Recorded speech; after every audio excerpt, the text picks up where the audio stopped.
Welcome to the Zen Stoic Path. This is going to be part 3 of our 3-part episode on the Zen Stoic rendition of the Eightfold Path. So in this episode, we are talking about the aggregate of meditation or concentration as it is described in the Noble Eightfold Path by the Buddha. Now, this particular aggregate of the Eightfold Path is all about how we are practicing in our everyday life. Now, when the word practice is used in Zen, it is typically referring to meditation. But as we're going to be talking about in this episode, meditation can take many different forms. It doesn't just have to be seated meditation in a lotus position. There are various ways to meditate and various ways to live in a meditative state. And that is what we're really going to be focusing on here in this episode.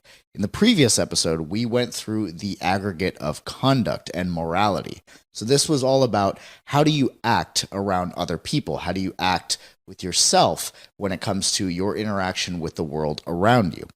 And the reason why we talk about conduct and morality is because we can often create a lot of unnecessary suffering and emotional friction in our lives if we're not treating ourselves or others in a good way. If we're acting out of malice, if we're doing things to deceive others, if we're doing things to deceive ourselves, we put ourselves in a position where we create a lot of emotional friction, a lot of regret, and different things that we're thinking about in our lives that we're not really accepting about ourselves, which is why our morality and conduct is so important. If our morality and conduct is in question, not necessarily by other people, but by ourselves, it makes it very difficult for us to actually practice and go into a meditative state. Because at the end of the day, like we talked about with the intentions and delusions that we did in previous episodes, the one thing that you can always feel, that you can never hide from yourself, are your actual intentions. And even if you don't necessarily know what they are consciously, if you can't verbalize them, we can always feel when our intentions are misplaced, if they're placed in a place of delusion and they're pointing us away from our humanity, or if they're pointing us back to ourselves. We can always feel the difference emotionally. And in today's episode, one of the pieces of this aggregate that we're going to be talking about, one of the components of it, is going to be what is called integral awareness. And we're going to be getting into that because that is really where we're going to be able to bring more of a consciousness or a noticing to the actual emotions that we're feeling and how to tell the difference when we're feeling an unpleasant feeling versus a pleasant one and the subtleties that can come up. That way, if that ever does come up for you, you'll be able to actually discern what the feeling is. So in this episode, we're going to be going through 3 parts of the Eightfold Path, which are integral effort, integral awareness, and integral concentration. And these are all key when it comes to meditation and to be in a meditative state. So the first thing that we're going to go into is the integral effort part. Now, integral effort is going to be really important when it comes to any kind of practice that we're doing, because what this means is basically putting forth an amount of effort in your everyday life, in the activities that you choose to engage in, that is sustainable for the entirety of your life. Now, that sounds a bit grand. That sounds like a lot, or like I'm putting it on a very large scale. But the idea is to live life in a way that you can sustain the amount of effort that you're putting into it continuously without having to necessarily stop. So there is a sweet spot when it comes to how much effort you're giving to any one activity, especially a meditative practice of any kind. Now, the reason why we talk about this is because if we give too much effort, thinking that we're doing good by working really hard, then we can end up burning ourselves out. If we give too little, then we can become bored and jaded with the things that we're doing. We're not feeling necessarily challenged. So it's about finding that zone of flow, and we'll be going into flow state and a few other different topics along those lines in this episode. But when it comes to integral effort, I'm going to start off by sharing a story, a Zen story that really helps put this into perspective for me. And the story is called Working Hard. Now, the way that this goes is that a student goes to his master to learn martial arts, and he says, Master, I'm going to work as hard as I can. I'm going to put all my effort in. I'm going to put all the time that I possibly can. I'm going to train days and nights to master this martial art that you've taken so many years to master. How many years will it take me to do so? And the master says, well, it'll take you 10 years. And he goes, okay, well, what if I work twice as hard as everybody who's ever done this? Then how long will it take me? The master stops and pauses for a moment, and he thinks to himself, and he replies to the student. He says, 20 years. So the whole point of this story is to recognize this principle of integral effort. The reason being is because just because the student thought that he was going to work harder didn't necessarily mean that it was going to go faster. And that's one of the problems that we all face when it comes to the amount of effort that we're putting into something, how hard we're trying or how hard we're attempting to get a certain result. The thing is, when we become attached to the result, when we become attached to the outcome and we forget about the process, we end up engaging in the delusion of expediency and sometimes control. We're trying to control the process. We're trying to be expedient because we want to get there. We want to have that feeling of arrival. And the problem comes when we attempt to do that. We end up burning ourselves out and we end up missing a lot of what is actually learned in the process. So one of the reasons why I love this particular Zen story is because it illustrates that. Right? If we're just going as hard as we can at something and trying to learn it, what we're going to do is we're going to actually miss the whole process along the way because we're so set on the outcome. And the idea here is it's that whole saying of stop and smell the roses. And this happens when you're practicing anything. If you want to get good at anything, if you're trying to rush the process, if you're trying to be expedient with it, what's going to end up happening is you're going to miss it, and you're going to miss key components or key lessons that need to be learned along the way. And as someone who is a martial artist myself, I've been through a lot of that's talked about in that story, right? I've had periods of time where I was just trying so hard to get to the next level, to get good, to be competition ready, that I've actually ended up hurting myself or getting injured in a lot of those times because I wasn't present in what I was actually doing. So integral effort is about being present in the process and working as hard as you can, giving the amount of effort that you need to give into a process up until the point where if you went any more, you'd have to stop. So it's this idea of sustainability. It's this idea of creating a flow. One of the ways that at least I use this in my own life is I follow the protocol of Firas Zahabi, who was George St. Pierre's coach when George St. Pierre was champion in the UFC. And Firas Zahabi believes in training in this flow zone where he doesn't necessarily have his athletes go to a 10 out of 10 in exertion. And being in the martial arts culture, being in jiu-jitsu, being an athlete myself who's going to the gym, there's this whole trope about beast mode or no days off or all these different things that would cause you to push your body to limits and redline your body every time you went to work out and train. And Firas Zahabi actually goes against this. He doesn't believe in doing this. He believes in creating a whole volume to your training through consistency and through going to a 7 out of 10 in your training rather than a 10 out of 10. Now, this is different than if somebody is, let's say, if we're referring to the martial arts example, if somebody's training for like a UFC title fight and they're going to do a camp that's 8 weeks long, right? A 2-month camp. There is a container there. So one thing to remember about integral effort is that when you are engaging with an intention of discipline rather than expediency, the way to think about this is the amount of effort that you're putting in needs to be one in which that you can recover from based on the amount of time that you're actually executing on it. So if, let's say, somebody's going to a 10 out of 10 on most days when they're doing a training camp for a fight, but it is in a container of 8 weeks, let's just say, that is very different than just going to a 10 out of 10 every day, every single week, just because you want to achieve this status of beast mode in your workouts. Totally different, because what that container is accounting for is the actual recovery time that's going to come afterwards. It's not saying I'm going to train this way forever, because that wouldn't be integral effort. That wouldn't be engaging in an intention of discipline. Rather, that would be engaging in a delusion of control as well as expediency at the same time in that type of training. But instead, if there wasn't a container, if there wasn't a specific thing that somebody's training for, and they instead decided, okay, well, I'm going to maintain a flow and a consistency and increase my volume, like Firas Zahabi would suggest for his fighters, that is a totally different way of training.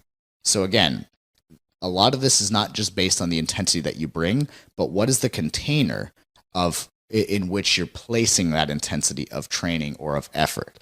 It could be the same thing. If we took this out of the martial arts example, we put this into maybe a creative or business example. If there was a person, let's say they're writing a book or they're creating podcasts like we're doing now, and you're preparing for a big series. If a person is creating content over and over and over again in order to actually create this output or to create a launch for a product or a show or let's say a book, and they're working really, really hard, they're working kind of days and nights, putting everything into it within a specific container of time, that's okay. But if somebody's just working like that for the sake of working like that, eventually that person's going to burn out, because what we're doing is we're not giving ourselves a chance to recover. We're not creating a sustainability, because putting in an effort that is driven by expediency, driven by the desire to get there and the attachment to the outcome of that feeling of arrival. So the idea here is to put in as much effort as you can in a way that you can continuously do it forever. And if you do need to put in more effort than that for something specific, the idea is to use a container or a fixed period of time where you know what the exit is, you know what the out is. And that way you can practice integral effort in whatever it is that you do it, whether that's physical training or whether that's doing something with work or something with something else with your health. Using a container is one way to mitigate that sense of effort. So there's a really key quote here that I wanted to make sure to read on this episode. And it's from Shunryu Suzuki, where when he talks about right effort, as it's talked about in Buddhism, he's referring to the practice of Zazen, which is seated meditation. And a lot of the time, people who practice seated meditation, people who practice Zen, will often get frustrated because they're not necessarily using right effort or integral effort, as we say on the Zen Stoic podcast. And so what he said here was this: all difficulties you have in Zazen, which is seated meditation, should not take place outside of your mind. Your effort should be kept within your mind. In other words, you have to accept the difficulty as not being other than what you are. Shunryu Suzuki. So what he's saying here is oftentimes when we experience difficulties, what we're doing is we're attaching to an outcome, something that is outside of us, not realizing that the very difficulties that are actually being experienced are the difficulties that we are creating by not being here in the now, by somehow validating ourselves or our identity in things outside of us. And when it comes to meditation, what people are attempting to experience when they're practicing Zen is people are trying to attain enlightenment, a state of enlightenment. And weirdly enough, this state is something that occurs internally. But most of the time when people have this frustration, it is because they're putting it outside of themselves. They're trying to get something. They're trying to get some kind of external validation as to what they're experiencing. So what Shunryu Suzuki is saying here is that the difficulties that somebody's experiencing are not because they're not attaining the thing outside. It's not because the obstacle outside of them is so difficult. What it is, it's the noise that we're creating internally by pointing away from ourselves. In other words, engaging in those delusions that we talked about in the previous episodes. There's another quote from Seneca that's also really important here that speaks to this idea of being able to just be in the process and not trying to jump from thing to thing. And Seneca's quote goes like this: "You don't tear from place to place and unsettle yourself with one move after another. Restlessness of that sort is symptomatic of a sick mind. Nothing to my way of thinking is better proof of a well-ordered mind than a man's ability to just stop where he is and pass the time in his own company. To be everywhere is to be nowhere." So this one from Seneca really hit home for me, because working as an entrepreneur, as a business owner, a lot of the culture around business these days is centered around hustle culture, around working as much as you possibly can, doing as much as you possibly can, always trying to do more than the next person. And there is some merit to that. It's not completely, unfound. But when we get into this idea of trying to hustle for the sake of hustling and trying to be everywhere for the sake of being everywhere and doing as much as we can and just consistent output, what we end up doing is we never end up being present in what we're actually doing in the process. We're trying to jump from thing to thing. And when Seneca says this is symptomatic of a sick mind or a restless mind, what he's saying is most of the time what we're doing when we're not practicing integral effort is we are not being able to actually sit with ourselves and our thoughts. We're not actually able to be present. And what that is usually indicating is that somebody is running away from something. Sometimes we're running away from our own fears. Sometimes we're running away from our own emotions, our own ability to just sit with ourselves and practice some sense of self-awareness, which this brings us into the next aggregate, which is integral awareness. What we want to ensure is that when we're putting effort towards something, we're not putting effort towards something because we are trying to run away.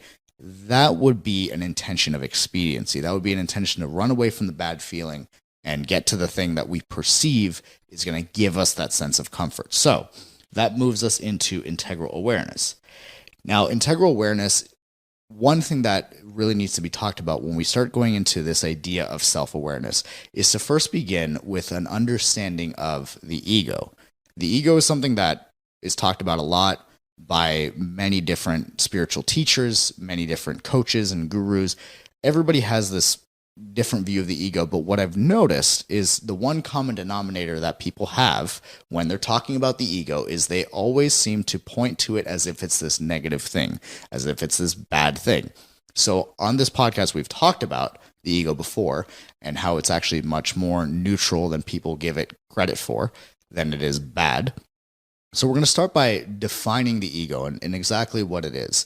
At least from a Zen Stoic perspective, right? I can't sit here and claim that this is the absolute definition, but this is the way that's helped me most, as well as has helped my clients most in understanding and being able to work with their own ego. So the way that I define the ego is that the ego is not some evil thing that is your enemy that you have to fight against. It's not this consistent rival or adversary that you have that you can't run away with because it's with you all the time. And a lot of people, they'll say things like the ego is the enemy, like your ego is your biggest problem, all this, that, and the other thing. And the truth is, your ego is just a part of you. However, the ego is built by social institution. It's not necessarily a real tangible thing that exists in you. What the ego is, and the way that I've always defined it, is the ego is the pointing and measuring device for your subjective individual experience. So what that means is that we are having, each of us, you are having, I am having, our own subjective individual experience of this life. Meaning you're seeing it through your own perspective. Now, what the ego does is it points to that.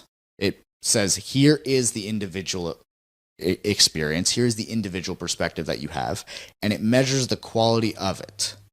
It doesn't necessarily define it at all. All it does is point to it. It just says, here is the individual experience. But the ego itself is not the individual experience. It just points to it. It's a symbol for your individual experience, but it is not the experience itself. It's like words. We could say the word food, but the word food is not going to satiate you if you're hungry.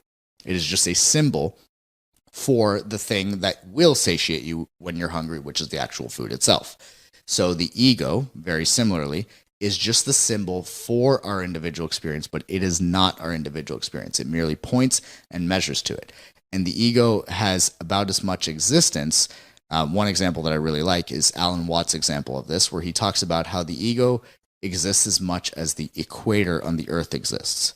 It's not that the equator doesn't exist, but there is not a physical line going through the earth that somebody has painted or drawn on. It exists because we agree that it exists. It is the midpoint, it is the symbol for the middle point of the planet. And the ego, in the same way, is the symbol for the individual experience, but it itself is not the individual experience. So this is really important to remember, because the ego is not something that you need to fight. It's not something that you need to get rid of. And a lot of these practices, a lot of spiritual practices and teachings that are available these days, many people seem to be saying things like, "Oh, I had an ego death, or I'm trying to get rid of my ego, or I'm trying to destroy my ego." And the funny thing about that is that the most egotistical thing that somebody could say is something like getting rid of their ego. It's the biggest ego trip out there. It's something that makes somebody feel most good about the symbol of themselves. So we don't need to be fighting this. This is not something that we need to necessarily get rid of, but it's important to understand it and to work with it, not to identify through it and think that the symbol of me is the entirety of me, but also not to diminish it, not to demonize it necessarily.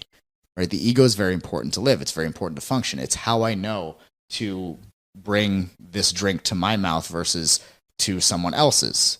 Right? That symbol for ourselves and our individual experience gives us the ability to have that, and it's absolutely necessary to have an individual experience. Now, there's an interesting quote here from Alan Watts that I really like around the ego. So what he says is, this is about trying to get rid of your ego. It's related to this. So what he had said in one of his lectures was the following: repeated efforts to one up the universe may eventually reveal their futility. Don't try to get rid of the ego sensation. Take it, so long as it lasts, as a feature or play of the total process, like a cloud or a wave, or like a feeling, warm or cold, or anything else that could happen in itself. Getting rid of one's ego is last resort to invincible egoism. It simply confirms and strengthens the reality of the feeling.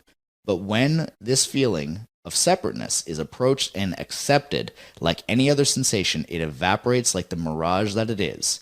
This is why I am not overly enthusiastic about various spiritual exercises in meditation or yoga, which some consider essential for release of the ego. For when practiced in order to get some kind of spiritual illumination or awakening, they strengthen the fallacy that the ego can toss itself away by a tug on its own bootstraps. So, when I first heard this, I remember getting chills because it's something that I had tried in the past. I thought to myself the same thing, that my ego is my enemy, my ego is the problem here, and I just need to get rid of it. And the reality is, like, you don't want to get rid of it. It's like trying to get rid of an organ in your body. It's a integral piece and it functions with you. It's like saying, oh, well, I don't like, let's say somebody has a bad heart or a bad kidneys, and they're like, you know what, my kidneys are the enemy, I just need to get rid of them. Like, no, like maybe you can, replace or transplant a kidney, sure, but you're not trying to get rid of these parts. Like if you're upset at your hand, you're not going to try to get rid of your hand. So the idea is not to have an attachment towards or a demonization of any one part of yourself, to understand that all parts work together. But if we isolate it, if we let the symbol of ourselves lead the charge or be the thing that is at the forefront of our consciousness and our identification of ourselves, then we begin to engage in a limited identity, right? Something that we referred to in a previous episode. And looking at yourself, the entirety of yourself, or defining yourself by your ego alone, will severely limit your perspective of you and the world around you.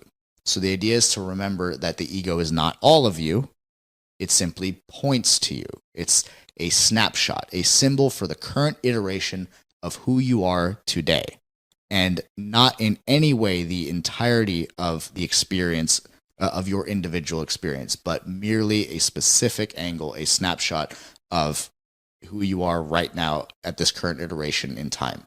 So that's a different way to look at the ego. Now, the reason why we bring this up is because looking at this symbol of ourselves when it comes to our awareness is really, really key. One of the biggest problems with self-awareness that people will often have is the attachment to this ego sensation and only being able to see life through the ego. So it compromises even that second aggregate of the Eightfold Path that we talked about around morality and conduct, because anything that threatens the individual symbol of someone is going to be something that the individual, if they're attached to their ego, is going to be unable to look past.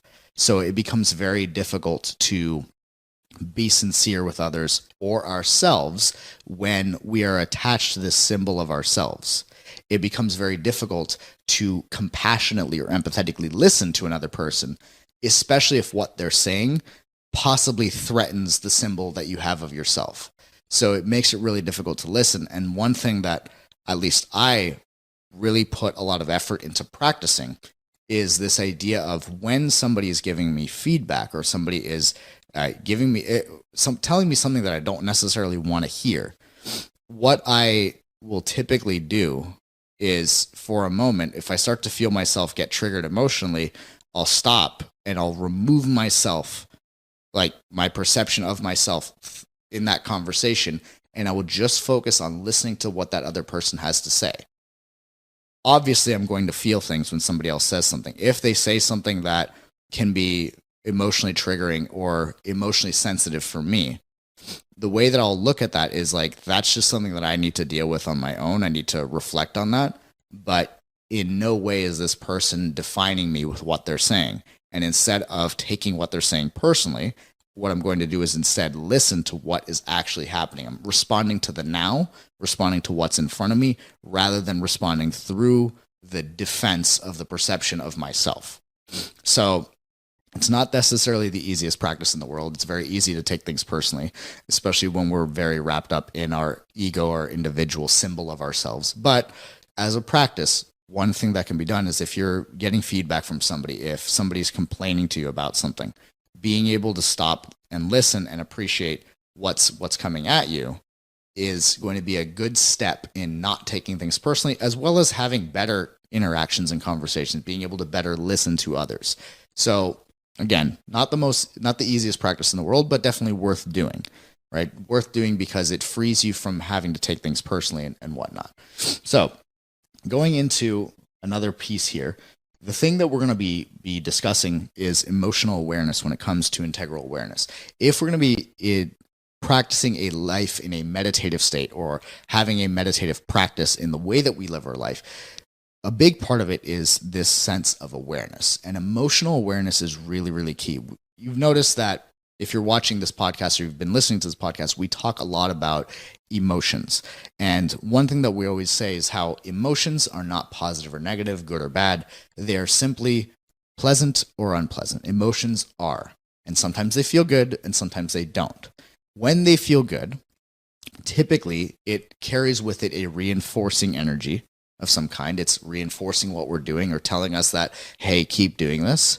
Or there's a satisfaction, a contentness to our perception of life and the external reality matching that perception. And we feel good about it, right? When things are aligned. When there's an unpleasant feeling, it typically indicates that there needs to be a change in perspective, right? We may need to change the way that we're looking at something. Our perception of life may not match the external reality. So either we can change our perspective and how we're looking at it, or we can take an action to solve a problem that would make the external reality reflect to our internal perception of things. Which one is the right way to go?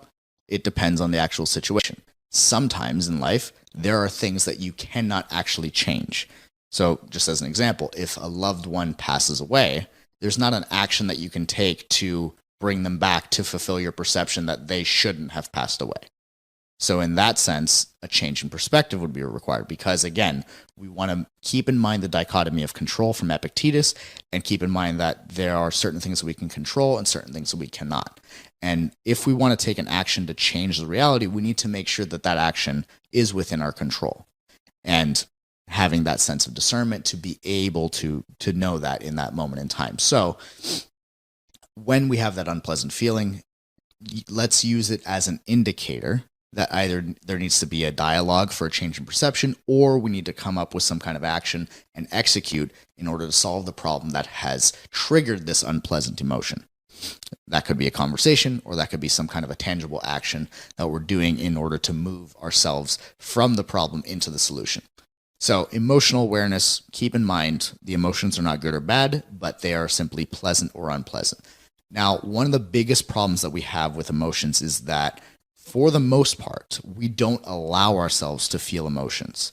And some people may think that they're feeling their emotions, but there are various ways, and I've come up with 4 that people actually avoid feeling their emotions.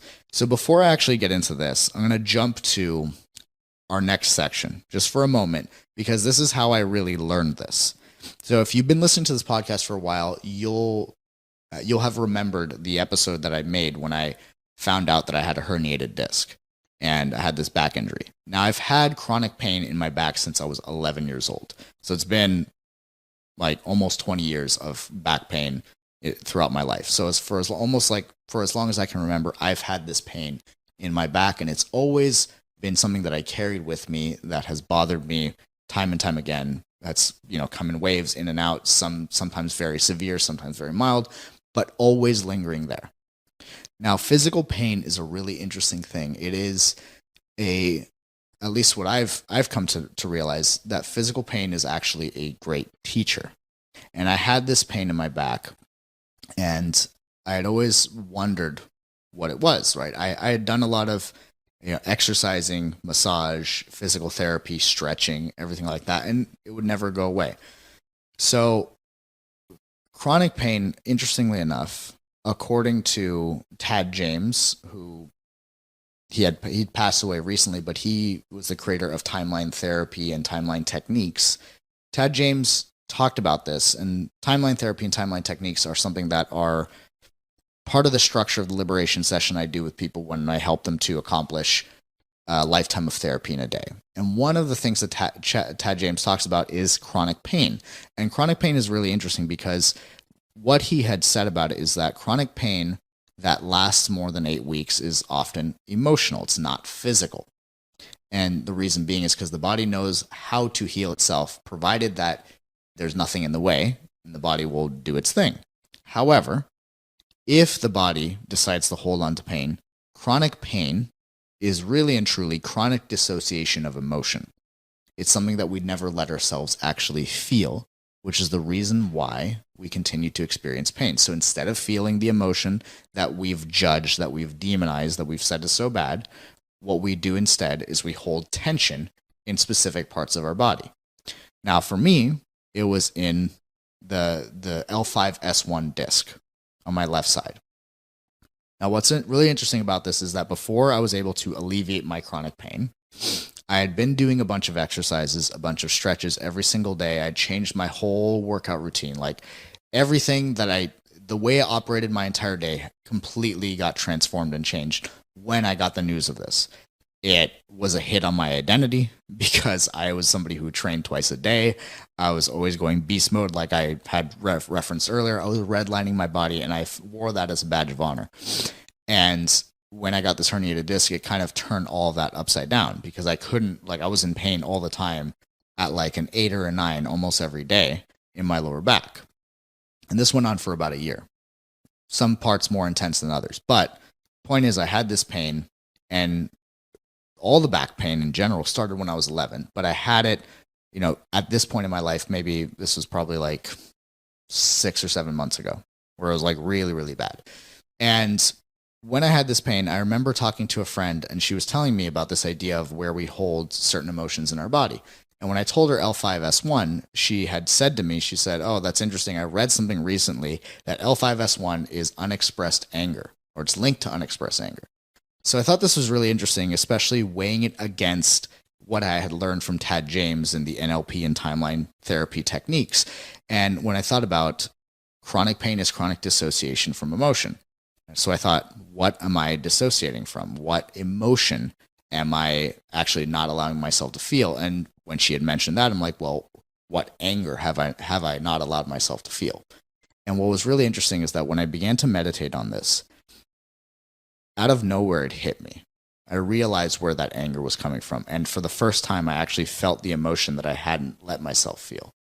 And from what I gathered, it was something that I had felt since I was a kid. And I was actually experiencing anger towards my own mother for getting sick and for passing away. Now, as a kid, and even saying that as an adult, what's crazy about it is it seems so wrong to be angry at somebody for getting sick, to be angry at somebody for dying. It seems preposterous. And I felt guilty my entire life as a way of covering up my anger. Now, what's interesting is as I do this work on myself and I reflect, is that guilt was covering up anger, and that guilt was causing me to engage in a delusion of performance all the time, because I was always operating from a place of guilt, that I was bad. Something was wrong with me for feeling that. So I wouldn't allow myself to feel the actual anger, and instead I started operating from guilt my entire life as a way of covering that up. And as a result, I had physical pain in my body. But the moment I realized that I felt anger towards my mom, and I was able to accept that within myself and allow myself to feel that, two things happened. Number one, the anger actually dissipated. It came in and it went. It's not something that I held on to and I dwelled on, and I was sitting there upset at my deceased mother for passing away over 20 years ago. No. The moment I felt it, I remember getting very, very present to the feeling, forgiving my mom, because obviously this is something that was out of her control, and for a 5 or 6 year old, when this developed, it's something that I couldn't comprehend. So the moment I actually felt it now at 30 years old, I was able to feel it, release it, forgive my mom, and forgive myself for even feeling that, for that matter. And upon doing that, the next day that I woke up, I had zero pain. It was gone. Now, I had also been doing a bunch of exercises and changed my whole routine, like I was saying, to support this process. But the last little bit, the last 10 to 20% of the pain wouldn't release until I had that realization. And so one of the reasons why I tell this story is because of its importance and what it points to when it comes to our actual physical pain. Physical pain can be an incredibly good teacher. After I had done this on myself, I did it in a few of my liberation sessions with some of my clients, where we started with their oldest pain, their chronic pain. And I remember one of my clients was really, it was mind-blowing what had happened during that session. She had a pain in her left trap that had been there for 15 years, and she didn't know why. No matter how much physio or massage she did, it wouldn't go away. And we sat with it for about 2 hours, going through the process that I use for chronic pain with people. And not only did her pain go from a 7 to a 0 within 2 hours, but it also revealed the most important breakthrough that she needed in her life to actually be able to allow herself to feel happy about her accomplishments and achievements. And this is a woman who's achieved an incredible amount in her life and who is admired by countless people, and yet wouldn't allow herself to feel happy or like she was deserving of that happiness because of the root of that pain. And once she allowed herself to feel the emotions that were rooted in that pain, all of it dissipated. It went from a 7 out of 10 to a 0 within 2 hours. And she also was able to actually feel happy about what she was doing, actually feel content and fulfilled. So our pain can be an incredible teacher, as it points to some of the deepest emotional wounds that we have. Now, the reason why I bring this story in before I talk about how to actually feel your emotions and how to have an integral awareness of it is because oftentimes we may not feel an actual emotion, but what we are feeling is physical pain. Because what the body does to avoid feeling is it does pain. It triggers chronic pain. It triggers pain somewhere in our body where that emotion is actually being held. And if we're feeling it consistently, if it's a pattern, then it's covering something up and it's worth exploring.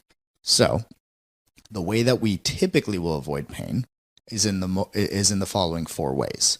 So the first way is to suppress the pain. Now, suppressing of the pain is going to lead to things like this chronic pain, right? That's just literally acting like you don't feel it at all, pretending it's not there, not facing it, not dealing with it, just avoiding it. So suppressing the pain is obviously probably the most common thing that we might think of when we think about how we don't feel emotions. So we put the emotion away, we pretend it's not there, we avoid it, we resist it.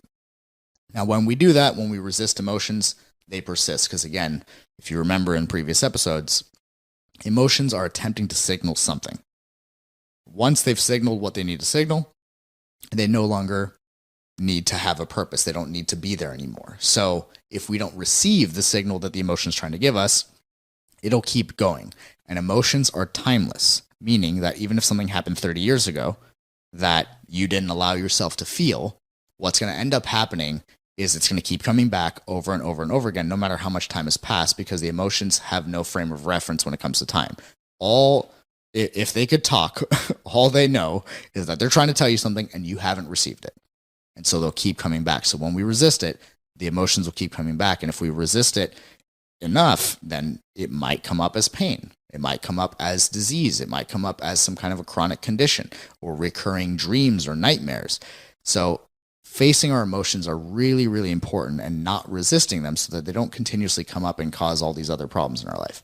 The second way that we avoid feeling emotions, or we avoid feeling our feelings, is to identify with them. Now, this one is really tricky in a sense, because identifying with the emotion feels or seems like you're actually feeling the emotion, but it's not. When we identify with the emotion, it's as simple as saying things like, I am angry, I am depressed, I am anxious. Anything that follows the words I am is identifying with it. It's linking it to the identity. So the words I am are really, really important. And if you've been familiar with other spiritual teachings, other personal development teachings, you've probably heard this before, of this idea of anything you say after the words I am is an extremely powerful association and anchor to your actual identity. So you want to be very careful about what you say after you say I am. Because what you're doing is you're taking the ego symbol that we talked about before, and you're now placing a definition. You're now putting it in a container, and you're saying, this symbol is this. My experience is this. So that is a very, very important thing to keep in mind, that when you are trying to feel your emotions, you don't go to I am sad, I am angry, I am scared, I am anxious, I am depressed, any of that. If you follow I am with whatever the feeling is, what we're going to end up doing is we're going to create a limited identity in that moment. And we can all handle feelings. What we cannot handle is a severely limited identity by a single emotion or a handful of emotions that are unpleasant. That is what will get us trapped. So if we identify with our emotions, if we think that we are the emotions, it's just as bad as thinking that we are the ego. And basically what we're doing is we're just putting, with the actual emotion or feeling itself, we're just putting a mask or, clothing on the ego and saying, now you're this. Now the symbol is this. Now the symbol is anger. Now the symbol is sadness. So we want to be very careful not to identify with our emotions, because that's actually not feeling the emotions. It's actually not being present to the emotions. It's just putting them in the symbol of the actual ego. The third thing that we do to avoid actual feelings of emotions is we indulge in the emotions. So again, this one can be tricky because it feels like, no, I am feeling this emotion. That's why I'm indulging in it. So indulging could look like this. Indulging could be you're sad about, let's say, your significant other, or about your romantic life, and you start going and listening to emotional music, like love songs and breakup songs. That would be a form of indulging. Indulging could also be like you're feeling very angry, so you're going to go on Twitter and you're just going to, sit there for 2 hours arguing with people online and just indulging in that feeling, indulging in the anger and the righteousness and everything based on the beliefs that you have. That's not actually allowing yourself to feel it. What that's doing is that's just magnifying the emotion. That's just making it bigger and perpetuating the emotion more and more and more without actually being present and feeling it. And then the fourth way that we avoid feeling our feelings is when we wear our feelings, which is very similar to indulging in our feelings. When we wear our feelings, this is the external expression of emotion. It's like you're sad and you need everybody to know it, or you're upset and you need everybody to know it. So you wear it on your sleeve. You put it out there into the world. You act in ways that are, let's say, angry, or you act in ways that are scared or nervous, or you act in ways that are sad, and you attempt to draw attention to yourself. You attempt to perform with your emotions, right? And when you're performing your emotions, you're wearing your emotions, you're still not actually feeling them. So these are the 4 ways that we actually avoid feeling emotion: is we resist them, we identify with them, we indulge in them, and we wear them. And all of those ways are going to prevent us from actually feeling the emotion, and could be the reason why maybe we have chronic pain. It could be the reason why we have recurring thoughts that never seem to shut up, or recurring dreams or nightmares that seem to keep going. So what we want to do instead is actually get present and feel the emotion. And it's really, really simple. It's so simple that it actually seems like it wouldn't work. However, every single time I've done this, it's allowed me to actually alleviate the emotion by feeling it, by understanding it. And it starts with simply saying to yourself out loud or in your head, I feel, and then the emotion. So it could be, I feel sad. I feel angry. I feel depressed. It's okay to feel these things. What's not okay, or what we cannot handle, is being these things. We don't want to be our feelings. We don't want to indulge in them. We don't want to resist them. We don't want to wear them. That's not actually feeling them. But sitting there and feeling it and attempting to bring your awareness deeper and deeper into the feeling and becoming very present to the feeling will actually allow it to dissipate much of the time. And whenever I'm doing this with clients or with myself, when I'm feeling these things, sometimes what you feel is not just one thing. And that's why identifying with the emotion can be so dangerous, is because when you identify, you actually fail to feel all the other emotions. Most of the time, you're not feeling one feeling. Most of the time, you're feeling a multitude of things. Sometimes it's like 30 or 40 emotions or different feelings that you have all in one moment. And by saying I am angry, now you're missing scared, you're missing sad, you're missing hurt, you're missing anxious, you're missing all the other feelings that are existing in that moment. And in a way, dissociating from them. So the practice is very simple. To practice that awareness, when you have an emotion come up, you can simply stop and sit there and say, I feel whatever the feeling is, right? It could be like, I feel angry, I feel sad, I feel scared, I feel kind of excited, I feel happy, and I feel depressed, I feel anxious. And you can go through this cycle and allow yourself to just flow through those emotions rather than letting them stick to you. Remember, it's okay to feel these things, even if they're negative. If you just feel them, they're going to go away. They're going to dissipate. But if you hold on to them, if you try to wear them, if you try to identify with them, they will stay around until you've felt them and learned whatever you needed to learn from them, until you've gotten the signal. Emotions will stick around so long as they have so long as their signal or their message hasn't been received. If we don't receive the message, it'll keep coming back. What you can remember with this is that what you resist persists. And all of these forms of not feeling emotions are forms of resistance. And if we continue to resist the emotion, they'll keep coming back. And sometimes the first step, or the easiest thing that you can do, is just stop and say, I feel. I feel, I feel, I feel. You can feel, but you don't have to be the emotion. The final section here is integral concentration. Now, this refers to meditation and is often translated in the Eightfold Path as right meditation or right concentration. Now, one of the reasons why this is so important, especially in conjunction with our self-awareness around our emotions, the amount of effort that we put in, is that right concentration is all about focusing in and being in the present moment, which I'm sure at this point you're hearing that and it's sounding like cliche to you at this point, because we all hear that. We all hear you got to live in the moment, you got to be present and this and that. However, the present moment is the only thing that truly exists. It is the thing that we can respond to. We can respond to right now. We can't respond to the past, can't respond to the future, but we can respond to right now. And there's a Zen story that I like to tell whenever I'm teaching any kind of meditation or this particular aggregate of the Eightfold Path, which is the story that is called Wash Your Bowl. Now, the way that the story goes is there was a monk who was traveling around to different monasteries trying to learn from the best Zen master that he could possibly find. So he's going from temple to temple. He's basically doing what Seneca was saying in the previous quote earlier in this episode not to do, right? Trying to go from place to place. And he goes to one temple and they're all eating. So he sits down, he eats, and he runs over to the master and he says, Master, please teach me. And he goes, have you eaten your rice? And the monk says, yes, I've eaten my rice. I finished it. And he goes, then wash your bowl. And suddenly in that moment, the monk is enlightened. Now, it seems like a pretty simple story. However, what it's pointing to is this idea of following through on what you're doing now in the present moment, not trying to live out in some future.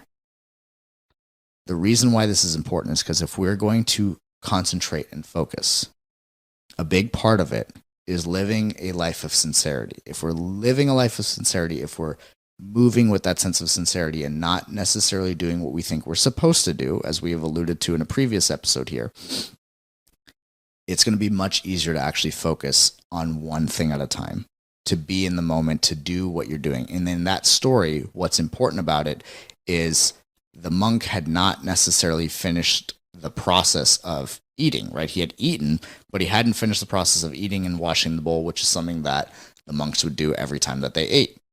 Now, the reason why that's important is because if we're just jumping from thing to thing, leaving things unfinished in our lives, consistently leaving open loops because we're trying to jump to the next thing all the time, that is what's going to prevent us from being able to be here and now.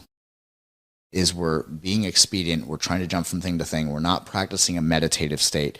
And the meditative state and meditative activity is simply being able to find that zone of flow.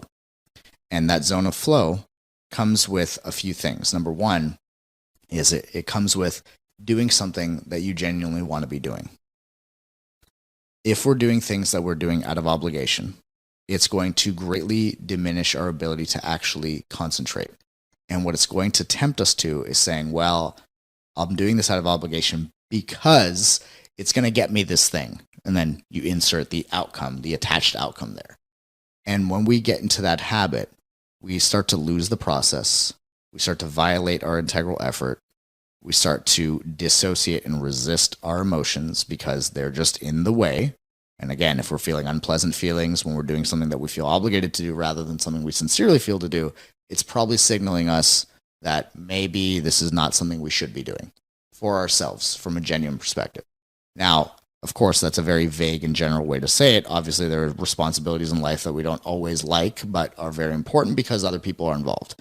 That's not what I'm talking about here. I'm speaking about doing things because we're attached to the outcome, because we feel like we're supposed to do it, because we feel like we're supposed to work this specific job, or we're supposed to go to school and get a degree in this specific major and not in the one that we want to be getting, just so that we can live a life that everybody tells us is the right way to live because, you know, we have the specific house or the car or the money, or we're able to take the trips.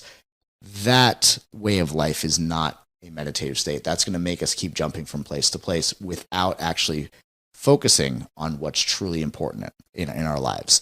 And one book that really describes this very well is the book Essentialism, and to focus on what is truly important to you and what is most meaningful in your life. And by doing that, it creates a natural meditative state on what it is that we're actually doing, what it is that we're actually focusing on. And creating that natural meditative state is effortless when we're focusing on what is actually essential to us.